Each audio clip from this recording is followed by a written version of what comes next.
On ne compte plus ses apodes, publications, interviews et expositions. Et si vous en doutez, je vous invite à vous rendre sur son site pour comprendre pourquoi. À supposer bien sûr que vous ne le connaissiez pas encore, ce qui serait un crime. Au niveau de la qualité de ses photos, il distribue les baffes plus vite qu'un Astérix gavé de potions magiques, dont il partage d'ailleurs la moustache ce soir. Nicolas Kizilian, bonsoir Nicolas, et merci beaucoup de nous faire l'honneur de rejoindre l'équipe. Bonsoir David, bonsoir à tout le monde. Bon, Ravi d'être ici, ravi. Je vois que la déco est parée pour YouTube. Voilà, c'est bon, je suis prêt. Première, mais je suis équipé, c'est bon. Équipé pour la première, c'est parfait. Bah, écoute, les autres t'attendent de pied ferme.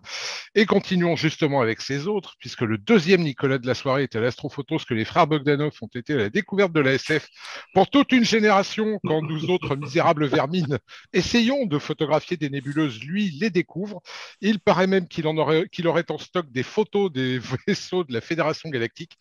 Et pour des raisons pratiques, il sera le Severiano Ballesteros de Star Party, Nicolas Houters, qui va donc s'appeler Severiano à partir de maintenant. Et j'espère au moins que tous ceux qui vont regarder auront la curiosité d'aller voir la carrière de cet immense monsieur du golf qui était Severiano Ballesteros. Bonsoir Nicolas et merci à toi aussi pour ta première parmi nous. Bonsoir David, joli nom, hein, ça j'approuve. Bonsoir à tous. Alors, tous ceux qui ont joué à Assassin's Creed se rappelleront avec émotion le glatissement de l'aigle. Eh oui, parce que Star Party, c'est aussi une émission culturelle. Donc, le glatissement de l'aigle qui accompagne les plongeons d'Altaïr. D'ailleurs, toujours dans le registre culturel, Assassin et Altaïr sont des mots arabes, comme Aldébaran ou El-Nitak, ou même alimentaires. Notre dernier chroniqueur plane au-dessus des vicissitudes du quotidien et des observatoires. Il est notre aigle de l'Atlas, Aziz Kewash. Et je le dis tout de suite, Aziz, excuse-moi, alimentaire n'est absolument pas un mot arabe, évidemment. Bonsoir David, bonsoir tout le monde. Tout va bien. Belle présentation. Merci. Tu as pu lâcher un peu tes observatoires pour nous consacrer un peu de temps, parce que je crois que maintenant, il y en a un quatrième qui s'annonce au Maroc, là, géré par tes soins. Ouais. Ça devient dingue, mais on est vraiment pressé de voir ça, et surtout de voir l'architecture de la chose dont tu m'as touché deux mots et qui devrait donner, ma foi, de jolies photos. Ce soir, on devait avoir avec nous Jean-Baptiste Roux et Fred Lamagatte, mais comme je le disais, c'est un fait peu connu, mais ils font partie en fait du comité international qui établit les règles du curling. Et ils avaient une réunion de crise ce soir, donc ils ne peuvent pas être avec nous. Par voie de conséquence, c'est notre ami Alex de la team Astrophique qui nous fait le plaisir de les remplacer au pied levé. Et depuis le temps que le malheureux Alex polissait le banc des remplaçants, il était grand temps qu'il devienne titulaire. Alors, vous le connaissez sur les réseaux sous le pseudo de Demoniacs Alex Kid, mais il progresse si vite dans le domaine de l'astrophoto qu'entre nous, on l'appelle Speedy Gonzalex, Alexandre Targe. Bonsoir Alexandre, merci de nous avoir rejoints et puis de dévoiler enfin ton vrai nom, dis donc d'ailleurs, parce que là, je viens de le faire naturellement. Ben ouais. Les pseudos, c'est pas mal quand même. Ouais, c'est pas mal, ouais, mais même si le nom est pas complet, mais on n'y reviendra pas. Bon, en tout cas, content, tu es en bonne compagnie, ma foi, pour une première très bonne compagnie, apparition. Eh bien, écoute, on va attaquer tout de suite, les enfants, avec la mise en station.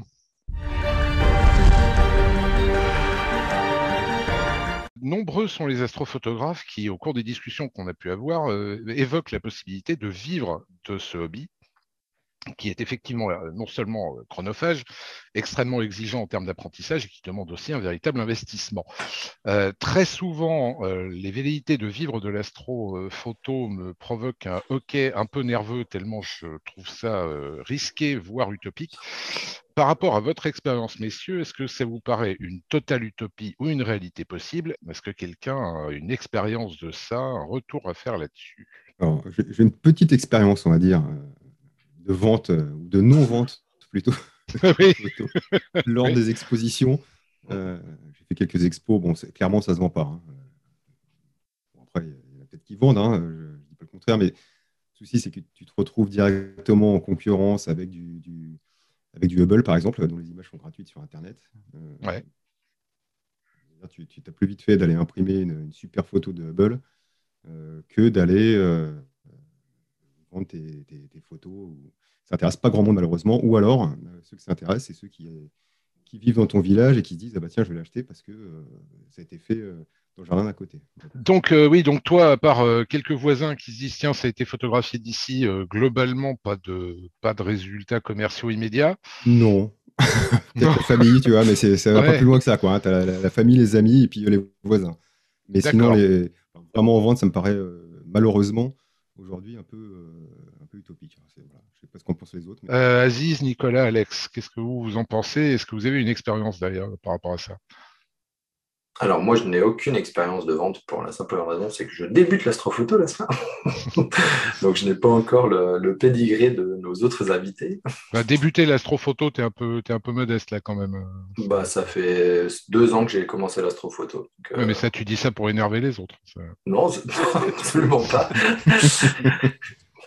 Non, non, ça fait 2 ans le 1er novembre. Et toi, tu as eu, quand tu as commencé, à un moment, tu as eu en tête de te dire, tiens, je rêve et je vais en vivre ou pas? Ou ça t'a jamais effleuré l'esprit? Pas du tout. Ça m'a jamais effleuré l'esprit jusqu'à récemment.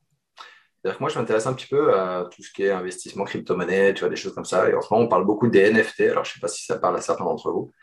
Voilà. Et les NFT, en ce moment, c'est 98% de l'art, même si c'est amené à être beaucoup plus, des choses beaucoup plus développées plus tard au niveau entrepreneurial. Mais en l'occurrence, des images simples ou même des images basiques se vendent sous forme de crypto-monnaie unique à des prix juste exorbitants.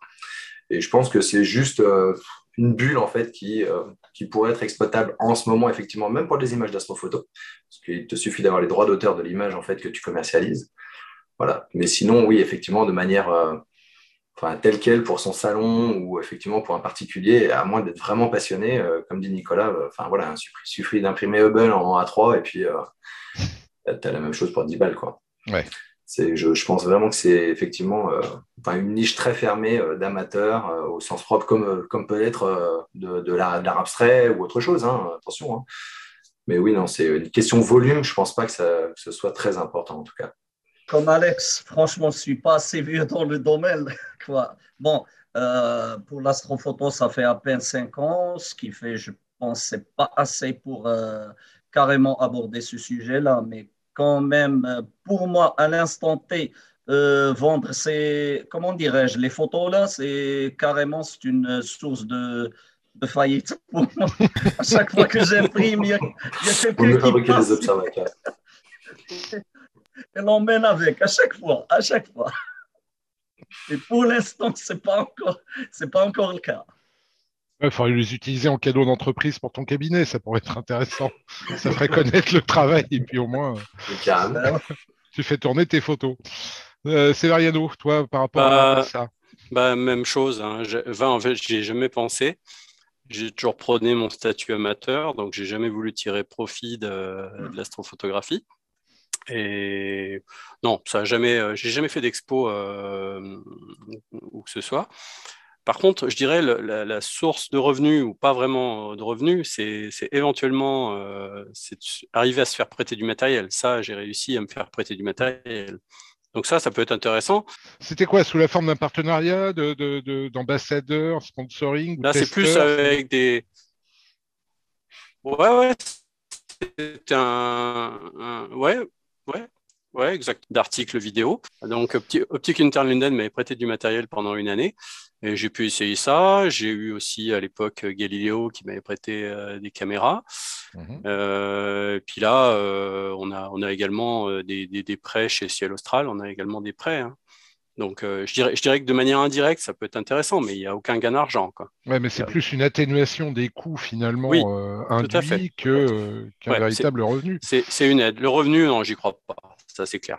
Alors déjà, les difficultés, c'est que se faire connaître auprès du grand public, quel que soit le domaine artistique, c'est compliqué quand même. Ça, c'est le premier point. Comme vous l'évoquiez, comme l'évoquait Nicolas, il est évident dès le départ que quand tu as les photos Hubble qui sont gratuites en ligne, si tu n'es pas trop manche, tu en récupères une, tu l'imprimes et tu es content. Même si je me demande si c'est pas une petite violation de droit d'auteur d'ailleurs. Mais enfin bon. Par contre, bizarrement, l'argument que j'aurais trouvé et que j'ai entendu parfois sont plutôt des gens qui feraient de l'argent ou qui gagneraient de l'argent sur le fait que d'autres pratiquent l'astrophoto. C'est-à-dire ouvrir des fermes de télescopes et puis louer des créneaux ou carrément vendre les images qu'on peut acheter à partir de leurs observatoires ou de leur setup. Je crois que c'est Martin Pio qui fait pas mal ça, il me semble. Oui. Il y en a d'autres Entre au autres. Chili, en Australie. Enfin, Mm. est-ce que vous pensez que c'est quelque chose d'envisageable, de raisonnable? Est-ce que c'est plutôt un rêve de passionné qui, du coup, va au moins pouvoir, on va dire, manger matin, midi et soir en ouvrant ça? Ou est-ce que ça peut être un véritable business? Bah là, on a affaire à des entrepreneurs quand même, hein.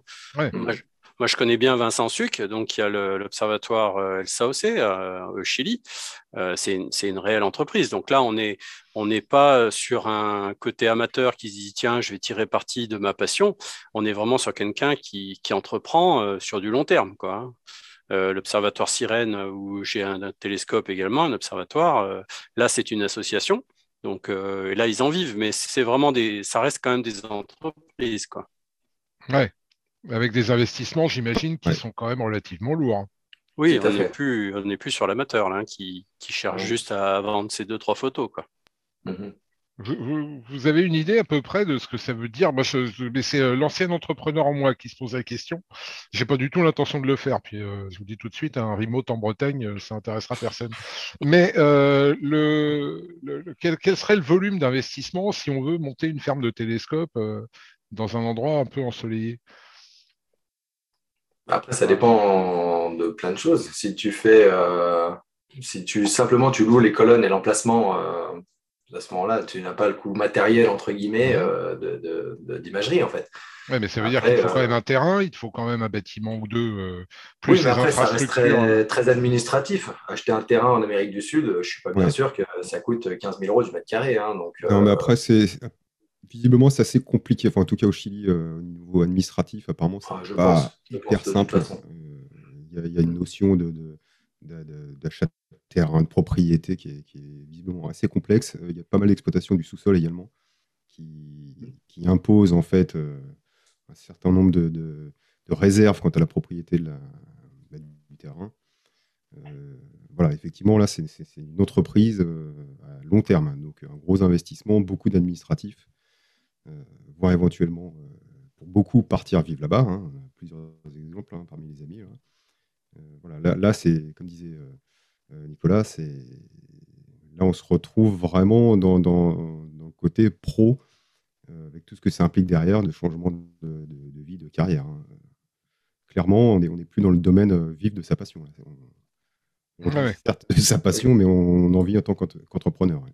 Oui, mais tu peux tout à fait être astrophotographe passionné et créer une entreprise de ferme de télescope.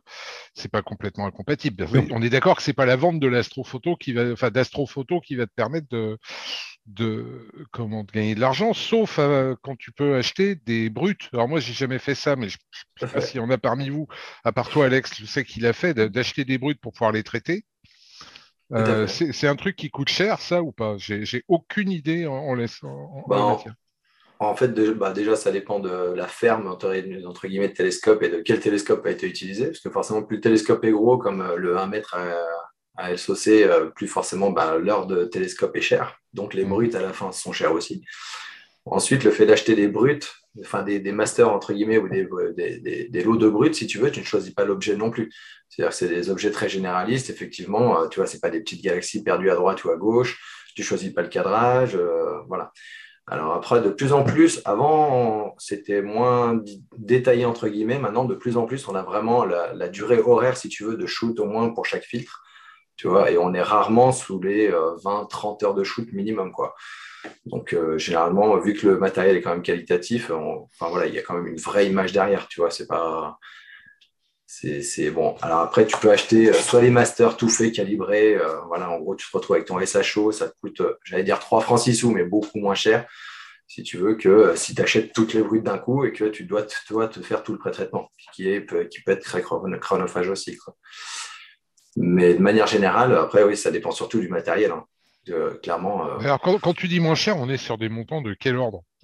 Écoute, ça va en gros 70 euros chez Terry Hancock. Pour 70 euros, tu as 20 heures d'image généraliste, j'allais dire, sur Orion, sur la tête de cheval, bon, c'est pris avec de l'Ataka quand même, hein, donc c'est quand même Mhm. qualitatif. C'est un ciel d'Arizona ou alors de Nouveau-Mexique qui est Bortle 2 très bon. Enfin, t'en as pour ton argent. Maintenant, si tu veux vraiment plus d'heures de pause avec un matériel qui est plus onéreux, ça peut monter facilement jusqu'à 200, 250 euros le set, quoi.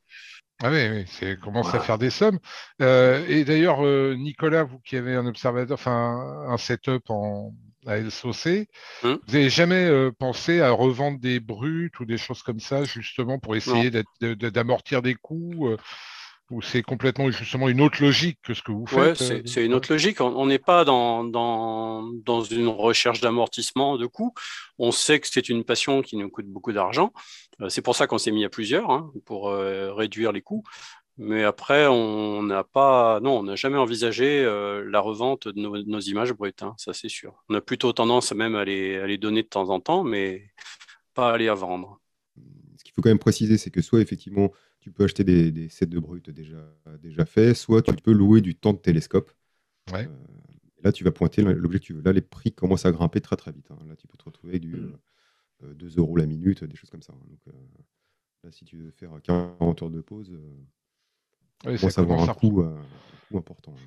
Ouais, alors évidemment, quand tu n'as pas de ciel du tout, ça peut remplacer le coût de ton matériel éventuellement, ça peut s'envisager, mais enfin, sinon, ça représente tout de suite et rapidement des sommes qui vont être importantes. Mais ça veut dire que ceux qui les vendent ont besoin d'en vendre un paquet pour que ça commence à devenir financièrement ne serait-ce qu'intéressant, quoi. Ouais, c'est Avec des gros setups, hein, donc c'est des setups qui coûtent effectivement extrêmement cher. Donc, pour amortir, ouais, il faut que les clients dépensent quand même pas mal. Ouais. c'est clair. Toi, Aziz, par rapport aux observatoires que vous avez au Maroc, vous y avez déjà pensé? Est-ce que tu as déjà eu recours à ça? Pour l'instant, même pas penser à vendre des brutes. Et d'ailleurs, personnellement, acheter des brutes ou les vendre, ça me rend un petit peu perplexe, quoi. Je sais pas. J'aime cette sensation de manipuler le télescope par moi-même. Et j'aime pas acheter des brutes, quoi. Je préfère manipuler, peut-être pour faire le cadrage, peut-être pour voir même des images ratées, essayer de les corriger. C'est toujours dans la manutention. Mais acheter des brutes comme ça, juste pour les traiter, franchement, ça ne me dit rien du tout. Mais à titre perso, je partage un peu ça. Après, je peux comprendre qu'on le fasse quand on n'a vraiment pas l'occasion. Mais bon, je sais pas, j'ai l'impression que la communauté des astrophotographes est quand même suffisamment petite et que les gens se connaissent suffisamment pour au pire pouvoir se prêter des images pour voir comment l'un ou l'autre Tout à pourrait les fait. traiter. Enfin, c'est un truc que j'ai un peu de mal à saisir, mais je pense qu'on pourra faire un débat peut-être autour justement de la pertinence ou pas d'acheter des brutes, même si au final Tout à chacun fait. fait quand même ce qu'il veut, il ne faut pas l'oublier. Pour trancher un peu la question au niveau final, utopie ou réalité, un par un, Aziz, Euh, je utopie dirais ou oui et non réalité? parce Non, que non, non, non, non, non, non. Tu me dis pas oui et non, puisque je te dis si, utopie si, ou parce que réalité. Non, mais non, non, je sais que David. tu es avocat, tu me le feras pas. Tu me le feras pas. Je te le dis tout de suite, tu ne me le feras pas. Ok, non. Utopie ou réalité, tu choisis Vendu. un camp. Je sais que la justice se situe dans les teintes de gris, mais utopie ou réalité pour toi? Pour l'instant, utopie. Ok, parfait. Merci, Aziz. Nicolas, Lequel? Kizilian. Ah, Alors moi, je vais t'embêter parce je pense qu'on a oublié de traiter un Ah, mais moyen de vivre de vas-y. l'astrophoto éventuellement, qui serait de donner des cours. Ah, pas Que ce con. soit Je en n'avais pas vidéo, pensé. en Ouais, présentiel, des stages. Alors, ouais. l'autre Nicolas va me dire, ouais, mais il y a l'AIP. Ouais, mais bah, d'ailleurs, Ceci, mais qui ne fait ouais. pas d'argent avec. l'AIP, vous vendez pas les cours, d'ailleurs, vous? Non, bah, il y a cotisation à 25 € annuels, donc c'est pas cher, mais ça reste quand même un revenu. Mais T'as vu, Aziz, il en profite quand même pour dire que c'est pas cher, les 25 euros. Ça, on ne si sait jamais. c'est Faites vrai que des membres. si on a créé l'AIP il y a 10 ans, enfin un peu plus, même c'était en 2008, c'était dans le but justement de rester non rémunérateur. Non lucratif. C'était Ouais. non lucratif. Ouais. C'était vraiment dans l'idée de donner et sans rien recevoir. En tout cas, moi, j'ai toujours eu cette conception-là. Ouais, alors toi, alors, Nicolas Kizilian, du coup, Ouais. Nico, tu disais, toi, tu as donné des cours ou tu en as appris? T'as vu des... J'ai vu Je- passer des gens qui donnaient des cours, mais faut-il être sûr que la personne soit quand même de bon niveau, quoi. Alors moi, j'en ai pris avec AIP. Ouais. Voilà. Avec plaisir d'ailleurs. C'était super Que tu ne intéressant, payais hein, que AIP. 25 euros par an, je précise. Voilà. Pub. C'est un truc formidable, hein. Après, effectivement, il y a des gens qui forment. Moi, j'ai formé rapidement les amis, on va dire. Maintenant, il y en a qui essayent d'en vivre, hein. Donc ça, éventuellement, pourquoi pas. Quand on a les compétences et la pédagogie, parce que tout le monde n'a pas. Mhm. Je trouve ça pas mal éventuellement d'aller former nos débutants et nos plus aguerris. Hein. Ouais, mais alors, là, il y a un truc dans ce que tu dis que je trouve intéressant, mais du coup, on va pouvoir rebondir un peu, mais quand on regarde comment est structurée la communauté astro, notamment avec les réseaux sociaux, les assos qui s'y créent, il y a quand même beaucoup de gratuité dans l'entraide. Ouais. Et est-ce que j'ai quand même l'impression que ceux qui veulent essayer de vendre un truc que les autres, enfin, il y a une espèce de point de fracture entre d'un côté des gens qui se donnent tout, mais vraiment, et ça m'a frappé quand je suis arrivé dans ce milieu. C'est-à-dire que j'ai même vu des gars que je connaissais pas qui me proposaient de m'envoyer des lunettes, quoi. Des lunettes, ou une caméra pour que je la teste, enfin, avec un degré de confiance absolue. Et le fait que finalement, ça nous coûte déjà tellement cher en investissement que tu as l'impression que la logique, c'est de se dire, on va pas en plus se faire payer entre nous, tu vois. Et d'un autre côté, une logique qui serait une logique très pragmatique et effectivement un peu entrepreneuriale, qui consiste à dire, bah attends, moi j'y passe du temps, je te donne un cours, je t'apprends un savoir, et donc ça mérite de l'argent. Oui, mais en fait, ça vient plutôt des personnes qui achètent. Hein. Tu as des gens qui sont prêts à payer pour avoir l'exclusivité, on va dire cours particulier, par Ouais. quelqu'un qui maîtrise très bien son sujet. Je pense que c'est plutôt là que ça se situe. Et Plus vous, au les niveau gars, de la demande que de l'offre. avec les niveaux que vous avez, on vous demande de temps en temps de Non. donner des cours. J'ai pas parlé d'escort boy, hein. Je parle bien de donner des cours On va rester dans le cadre de la loi quand même. Mais, et vous seriez vu ou vous verriez payer pour ça vous Oh, surtout pas. Ouais, Moi, je me Enfin, vois moi, bien je donner fais. des cours, mais pas être rémunéré. Hein. ouais, Ouais, Je pense pareil. pas. ouais. Moi, J'ai j'ai fait donné des des coups de main. Hein. formations. Ouais, la même chose. J'ai fait des formations, mais pas rémunérées. Avec Astrofleet, on a formé plein de gens qui débutaient sur PixInsight pour apprendre des trucs. Je sais pas, je passais 150 heures l'année dernière rien qu'à faire ça. Mais comme seule rémunération, c'était le plaisir de voir les gens qui découvraient pour la première fois leur image sortant du soft. Je compte même pas le temps que vous avez dû passer à aider des copains, même des gens que vous connaissiez pas et qui vous appelaient à l'aide. Mais d'un autre côté, c'est pas normal, ça, dans l'absolu. Bah, C'est c'est normal. volontairement provocateur, ce que je veux dire. Mais il y a un savoir, il y a une connaissance, il y a une C'est demande. normal, en ayant de l'expérience, c'est normal de donner un coup de main à ceux qui n'en ont pas encore. Et ouais, moi, je trouve ça tout à fait normal, quoi. Moi, Ouais, moi aussi, je suis d'accord. j'ai appris au contact des autres. Donc, C'est ça ce que je veux dire. Hein. Je pense qu'on en a tous bénéficié aussi. Hein. On a Ah tous bah eu un oui, copain qui nous expliquait, carrément. qui nous a aidé à mettre le pied à l'étrier. Et on voilà, c'est un n'a juste on retour. n'a pas inventé la roue, hein. Ça, c'est sûr que c'est pas venu tout seul, quoi. On fait que de suivre. De toute façon, j'ai contacté Nicolas Kizilian plusieurs fois sur des trucs techniques. La même chose pour Outers et on fait pareil. Hein. Eh oui. Ben, c'est pour ça que je me faisais l'avocat du diable, parce que je m'inscris complètement dans cette logique de dire on m'a tendu la main et normal quand je peux aider que je file un coup de main et globalement je ne Bah sais ouais. pas si après-demain un copain aura pas découvert un truc qui nécessite qu'il nous l'explique et finalement ça permet aussi de garder un peu le côté amical et tout ça et quand je vous écoute messieurs je sais pourquoi vous faites partie de cette émission. On va clore là ce débat mais on peut le continuer dans les commentaires, on aura sans doute d'autres occasions d'en parler même sur les réseaux avec ceux qui nous regardent et on va passer immédiatement à l'alignement polaire.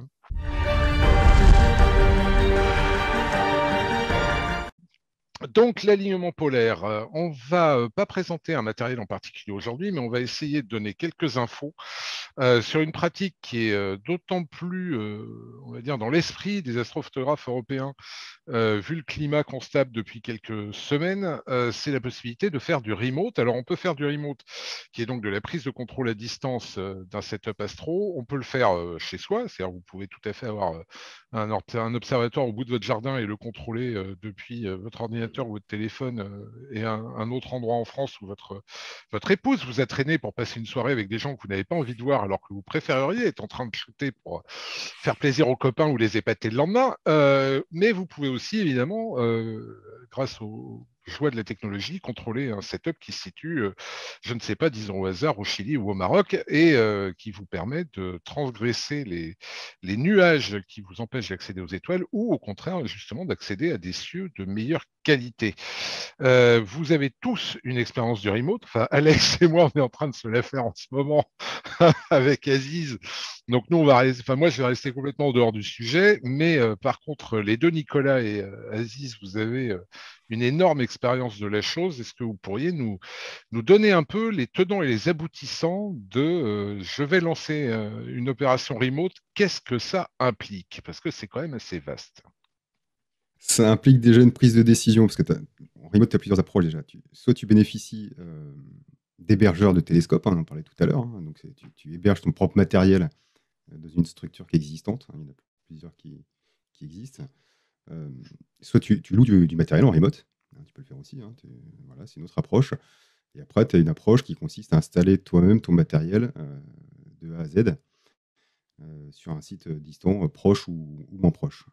Donc là, c'est un projet qui demande une grosse étude, éventuellement y compris de structure du bâtiment, etc. Donc là, ça devient des gros projets et qui demandent la plupart du temps multiples compétences. Donc là-dessus, souvent, on retrouve des équipes qui se forment, puisque c'est compliqué d'avoir beaucoup de compétences dans beaucoup de domaines. Alors, quelques compétences qu'il va falloir avoir, c'est tout ce qui est mécanique, optique, les réglages, etc. Donc, tu as souvent un mec qui est spécialisé là-dedans. Je pense que dans les différentes équipes, il y a toujours un qui est un peu plus spécialisé là-dedans. Tu vas avoir un autre qui va être plus dans la partie informatique, pour la prise en main à distance, pour la partie développement. On développe pas mal de soft, pour la partie réseau. Et puis, tu vas avoir le gars qui va être un peu plus balèze en électronique, qui va te construire des petits matériels, des caches motorisées avec des Arduino, des choses comme ça. Donc voilà, il y a déjà une prise de décision à la base, savoir comment tu veux te lancer là-dedans et quelles sont tes compétences et quelles sont les compétences des gens avec qui tu vas te lancer là-dedans. Voilà, Et le j'ai côté introduit le sujet mais... maintenant. non, mais alors, écoute, c'est parfait. Ce qui est terrible, c'est que ça sent l'expérience à 10 Ouais, km. Donc, toi tu as déjà fait partie ou tu fais partie d'une équipe qui gère un setup en remote? ouais, on s'est lancé avec des copains il y a quelques années sur du remote. Alors nous, on y allait graduellement, hein. Le but, c'était vraiment de partir à plusieurs. Et on a monté l'observatoire SADRE, hein, qui est une petite structure qui n'est pas très connue, hein. Le but, c'était de pouvoir lancer un truc comme ça avec des moyens limités et d'accueillir à peu près tout le monde, débutant ou confirmé, et de faire aussi pas mal de sciences, plus que de l'astrophoto. Donc, il y a pas mal de sciences qui est fait là-dessus. On est parti d'abord sur une structure installée chez un hébergeur, on va dire, en Provence, donc pas trop loin, ce qui permettait à peu près de nous faire la main et de pouvoir se déplacer relativement facilement sur ce setup pour aller dépanner, etc. Une fois qu'on s'est fait la main là-dessus, on est parti au Chili. Voilà. Et là, on est parti sur quelque chose d'un peu plus costaud, puisqu'on a tout construit, ou tout fait construire là-bas. Donc la partie électricité, la partie réseau, le bâtiment, etc. Donc là, c'est plus le même projet. Puis après, il y a eu des ramifications de cette assos, hein. Aujourd'hui, il y a une équipe qui est en Espagne, il y a une autre équipe qui est au Chili, la team Atria, là, qui débute, mais qui sort déjà des images incroyables. Donc voilà, on était quand même relativement nombreux, pas mal d'expérience au début. Vous étiez combien d'ailleurs dans l'histoire? De tête comme ça, je ne saurais plus te dire, mais on devait être au moins 6 ou 7, quoi. D'accord. Voilà. Et toi, alors, Nicole Severiano, du coup? Parce que il y a une similitude, en fait, au niveau Ouais, pareil, des profils. J'ai alors, longtemps cru qu'avec Team Astrofleet, on était exceptionnel, mais en fait, on est comme vous, mais en plus petit, quoi. Mais on est plein avec plein de compétences différentes. alors moi, avant Ciel Austral, hein, qui date de 2017, je me suis installé avec un copain à l'Observatoire Sirène. Sirène, ouais. Ouais. Donc ça, c'était en 2010. Et ça faisait suite à mon observatoire qui est encore dans mon jardin et qui est à une dizaine de mètres de la maison. Donc je dirais que la progression s'est fait tout doucement, mais sûrement, et avec à chaque fois une réflexion sur ce qui ne pourrait jamais arriver et qui arrive toujours. En gros, les emmerdes, elles arrivent toujours, à un moment ou à un autre. Donc ça, je pense que c'est un peu mon expérience, c'est qu'il faut vraiment miser sur la fiabilité. C'est vraiment le mot le plus important. Fiabilité de l'hébergeur. Ça, c'est très important de penser à long terme. La Sirène, bah, ça fait 11 ans que j'y suis. Pour l'instant, tout le matériel que j'ai installé il y a 11 ans fonctionne encore très très bien. Donc ça, c'est très important de penser sur du long terme. Et Ciel Austral 2017, là pareil, il fallait vraiment tester la fiabilité de l'hébergeur, ça c'est très important, et du réseau, quoi. Parce que là, on était un petit peu dans l'inconnu au début, et puis en fait, le réseau, c'est une tuerie là-bas, quoi. On a la fibre, hein. Ouais, Voilà. c'est Mais effectivement vraiment, pratique. la fiabilité, ça reste quand même t'as toujours, c'est ça, ce qu'il y a de plus compliqué dans l'astrophotographie, c'est qu'il y a énormément comme disait Nicolas, il y a énormément de facteurs mécaniques, électroniques, informatiques, enfin, et j'en passe. Il y a toujours un truc qui merde dans la soirée. Donc ça, c'est clair il faut tout anticiper, quoi. Quasi, comment vous avez goupillé votre histoire pour en arriver à 4 observatoires? C'est-à-dire, tu y allais à combien? Pour l'instant, on est à 3. Le quatrième, il est toujours en route. Alors, disons d'abord qu'on n'est pas parti sur. Il y avait une base. Je suis basé sur l'expérience des astropotes à travers les réseaux sociaux, d'une part. Et carrément, j'ai chapeauté une équipe de 6 astropotes marocains pour établir notre premier observatoire. C'était localisé dans notre spot qu'on utilisait à raison de une soirée par mois. Et franchement, avec le temps, on était un petit peu, comment dirais-je, un petit peu lassé je pense tous les astronomes amateurs, surtout en nomade, ils vont sentir ça avec le temps. À chaque fois, comment dirais-je, Le montage, le la démontage. préparation, la logistique, oui, le démontage avec une nuit blanche et le déplacement, c'était un petit peu fatigant durant 3 ans d'astrophotographie. Ce qui fait, j'ai initié plutôt j'ai chapeauté cette équipe à partir de début 2019 et je me suis basé sur l'expérience d'un Fab Lab pour réaliser quelques trucs pour automatiser l'observatoire. Donc, l'observatoire, on l'a construit dans une ferme dans les alentours de Casablanca. C'est un spot très sympa. Certes, il y a beaucoup d'humidité et ne descend que rarement en dessous de 90%. Mais n'empêche qu'on n'avait pas le choix, mais c'était déjà un ciel, disons, parfait pour nous, pour exercer l'astrophotographie. Et deuxièmement, il était proche, ce qui fait surtout lors de nos débuts, on pouvait y aller en 1 heure, on était là-bas. Et on a commencé le projet, et carrément, on est parti de rien, quoi. Et avec le temps, j'ai pu peaufiner le système. Le premier observatoire, c'est qu'on a dénommé le MAO, avec les 3 pylônes pour accueillir trois télescopes. Pour l'instant, nous sommes à 2. Le troisième, il était en cours, mais on a préféré le déloger pour notre dernier observatoire.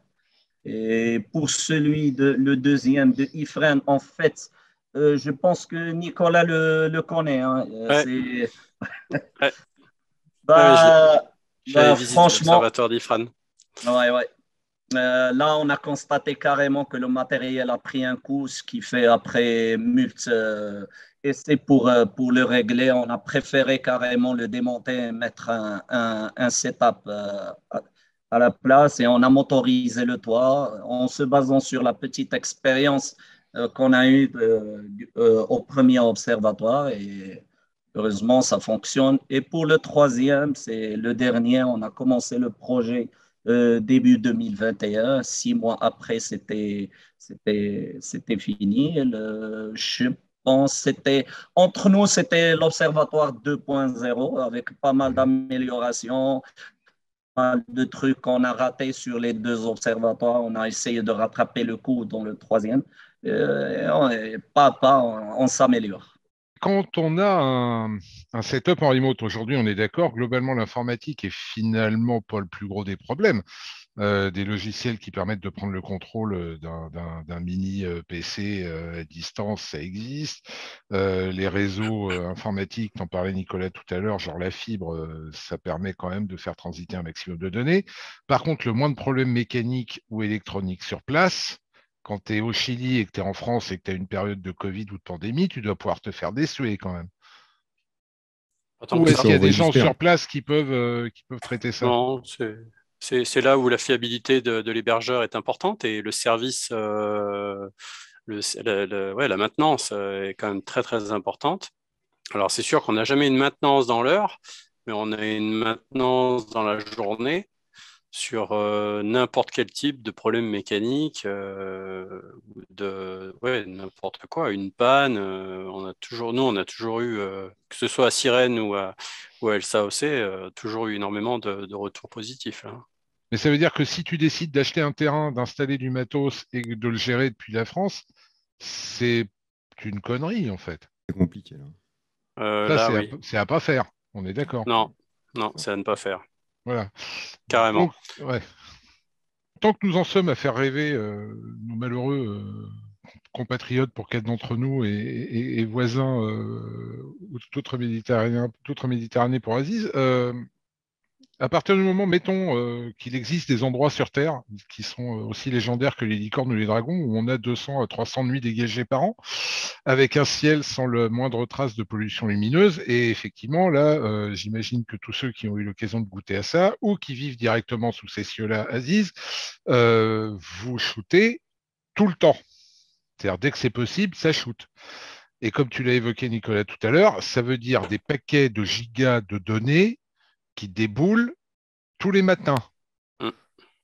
On est bien d'accord. Et Ouais. 200 Ouais. fois par an. Euh, 300. voilà. Je trouvais qu'à 200, c'était déjà beau, mais montant la barre. 300 fois par an. Donc, tu as une idée du volume de données que vous recevez et du temps que vous mettez à traiter ça, parce que ça doit représenter une masse folle. Vas-y, ce qui se fout de moi. Mais C'est pour ça qu'on est, nous, on est 7, on est très organisés. Donc, il y en a un qui s'occupe essentiellement du pré-traitement. Il y en a un qui, oui, moi, par exemple, dans le cas du groupe, moi, je m'occupe de faire des propositions d'objets et de cadrage, par exemple. ouais. Ça se fait de manière collégiale, mais disons, il y en a toujours un qui prend un petit peu la main. Et moi, bah, ça, c'est pas vraiment dit dès le départ, mais c'est vraiment le genre de choses que j'aime bien faire. C'est préparer un petit peu le type d'objet et la période pendant laquelle on va le faire. Parce que bah là, l'avantage, je dirais, au Chili, c'est qu'on n'a pas l'incertitude de la météo. On sait qu'il va faire beau.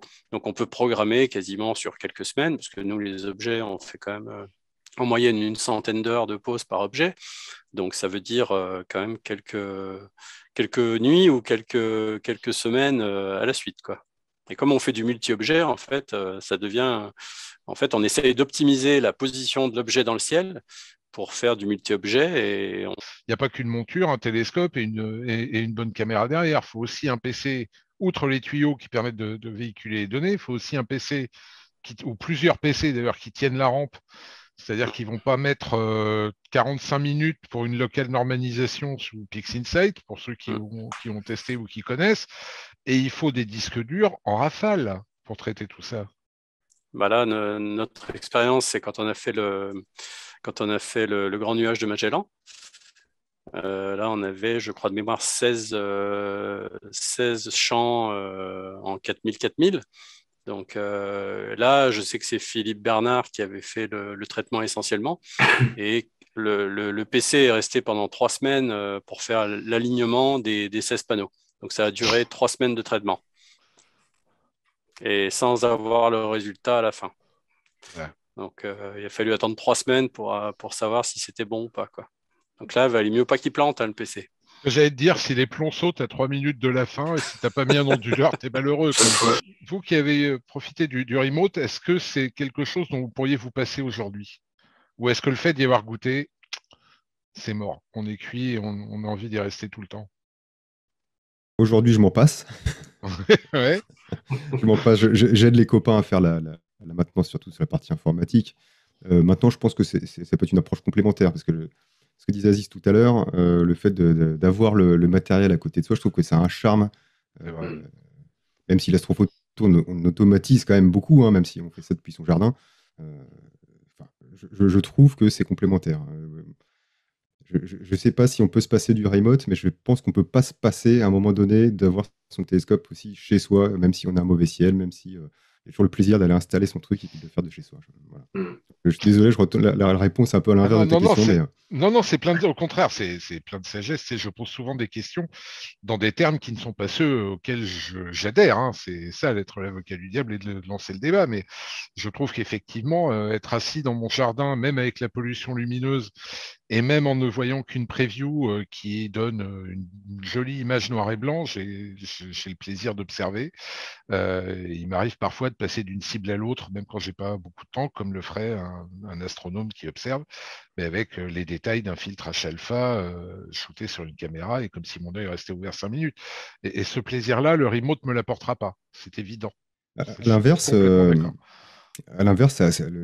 remote t'apporte un confort inégalé. Hein. Tu peux automatiser effectivement ta session, tu as 5 minutes, tu es crevé, c'est pas grave, tu lances ton truc, tu vas te coucher. Le lendemain, tu as tes bruits qui tombent, c'est quand même. Quand tu installes ton matériel dehors, c'est pas la même chose. Donc, les deux ont leurs avantages, leurs inconvénients, mais je pense que les deux ont leur. Et par rapport à l'hypothèse que j'évoquais tout à l'heure, ça facilite la vie de famille aussi, un peu quand même. Ouais. Ah, on sent qu'il parle d'expérience quand même, mais alors justement, je savoure par avance, Nicolas, ta réponse à la question que j'ai posée. C'est-à-dire, tu pourrais te passer du remote aujourd'hui si Austral n'existerait finalement pas. Oui, je pourrais me passer du remote parce Ouais. que j'ai quand même à la maison 2 télescopes qui vont pas mal, quoi.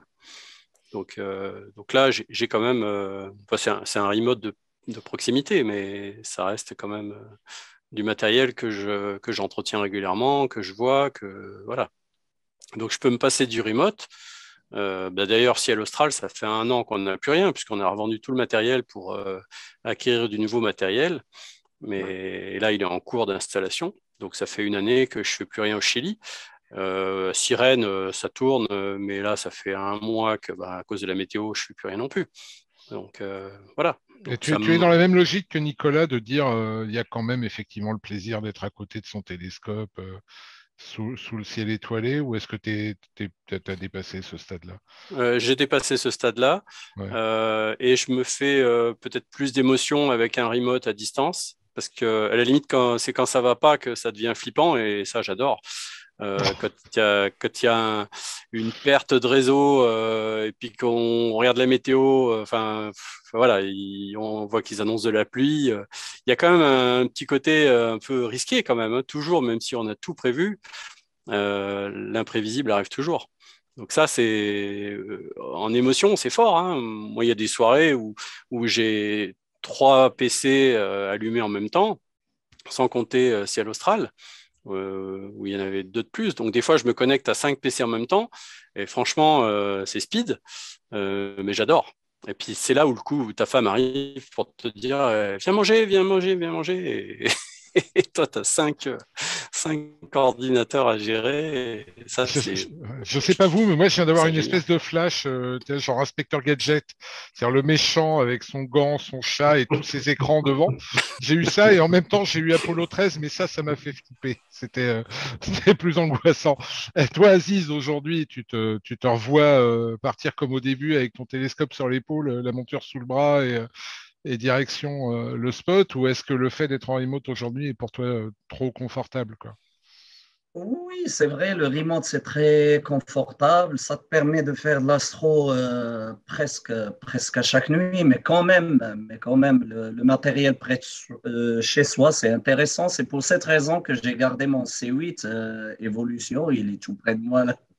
Je l'utilise à chaque fois avec mes enfants, à chaque instant, quoi. De toute façon, la manipulation du télescope, ça reste quand même un plaisir. Mais le bonheur du remote, franchement, c'est carrément, comment dirais-je, c'est une chose pour moi que je peux pas m'en passer, quoi. Bah, écoute, je te rejoins aussi. Moi, j'adore être dehors la nuit et quand bien même il n'y a pas de résultat à arriver derrière, parce qu'il y a un mauvais réglage, c'est pas très grave et je considère que ça fait quand même partie effectivement du plaisir de la chose. Et qu'en plus, accessoirement, et je vous le dis entre nous, je verrai si je le garde, mais la nuit, il y a moins de cons. Et oui, je suis misanthrope et vaguement associable. Nous allons pouvoir passer tout de suite à la rubrique Plaid Solve avec deux objets que vont nous présenter nos deux nouveaux de la soirée, les deux Nicolas. Et on y va maintenant.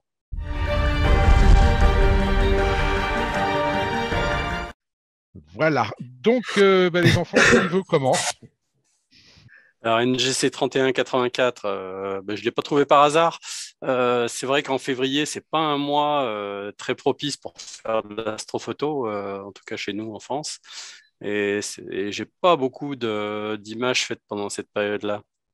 Alors, j'ai regardé avec mon logiciel favori SkyTools 4. Et là, je suis très vite tombé sur un objet NGC 3184 qui est une galaxie spirale qui mesure 7 minutes d'arc, donc qui peut quand même se faire avec pas mal d'instruments, que ce soit avec mes Newton ou avec mon RC, ça passe bien. Et surtout, c'est une galaxie qui est très bien optimisée pour une nuit complète. Donc, on peut démarrer la soirée aux alentours de 20 heures. L'objet est quand même déjà une altitude de 20 degrés, 25 degrés. Donc là, on peut démarrer des couches RVB sans trop de problèmes.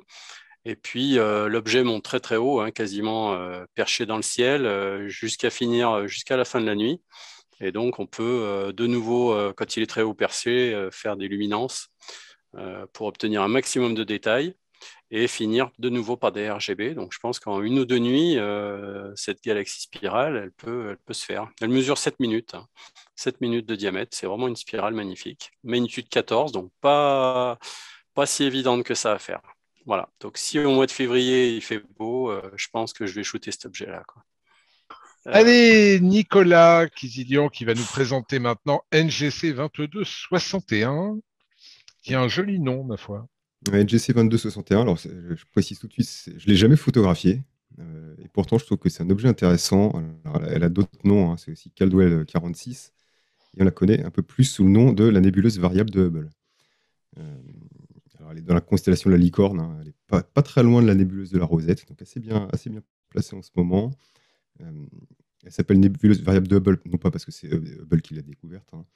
C'est William Herschel qui l'a découverte, mais ça a été le premier objet, la première lumière du télescope Hale de l'observatoire de Mont Palomar.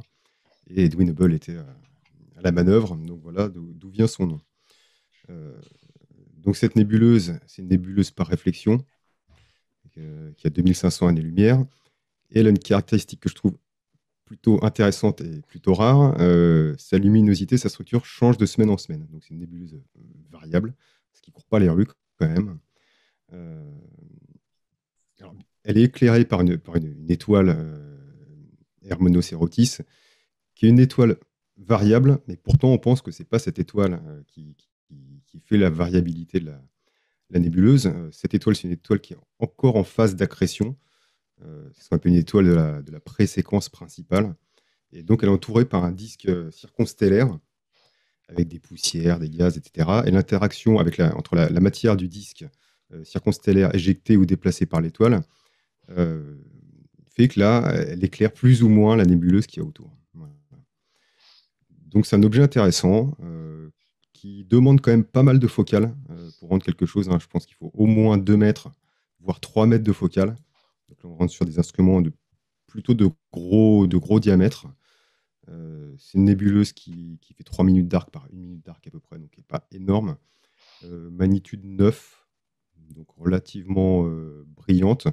Donc avec la bonne focale et des temps de pause pas délirants, on peut commencer à avoir de beaux détails. Et ce qui est sympa, c'est d'essayer de la photographie sur plusieurs semaines et de créer une petite animation pour voir le changement de luminosité de cette nébuleuse, voir si on l'a fait sur plusieurs années, éventuellement des changements de structure.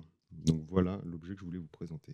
Eh ben, merci beaucoup, les garçons, de nous avoir présenté ces deux objets, en espérant que ça se dégage et que, effectivement, on puisse les shooter pendant le mois de février. Et d'ailleurs, avec tout ce que vous m'avez dit, je suis en train de me dire qu'on fera peut-être pas de spécial traitement en février, parce qu'il y aura peut-être personne qui aura pu traiter la moindre image. En tout cas, merci beaucoup.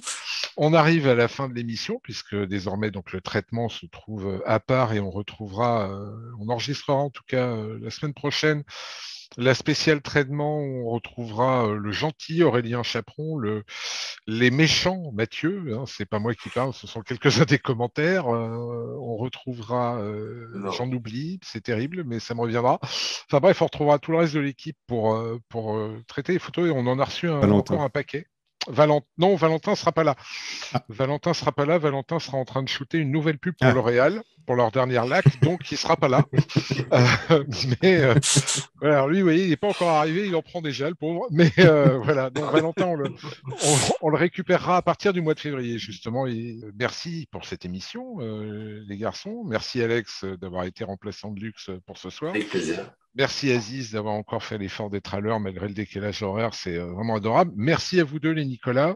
Pardon pour cette émission décousue, mais elles sont toutes décousues depuis un moment. Entre les absences, les décalages, les oublis, j'ai l'impression que la distraction fait partie de la vie de l'astrophotographe et il faut faire avec, mais au final ça me va bien, moi, ces émissions un peu foutraques. Vous êtes satisfait, ça correspond à l'idée que vous en faisiez, c'est plus le bordel que vous ne le pensiez. Qu'est-ce que vous en avez pensé? C'est juste le bordel qu'il faut. C'est juste le bordel qu'il faut. Merci Nico. Merci. Et Nicolas, toi, ça te va aussi? Ouais, moi j'aime bien la formule, c'est sympa. Et puis le fait d'être à plusieurs comme ça met une bonne ambiance. Moi j'aime bien. Ouais.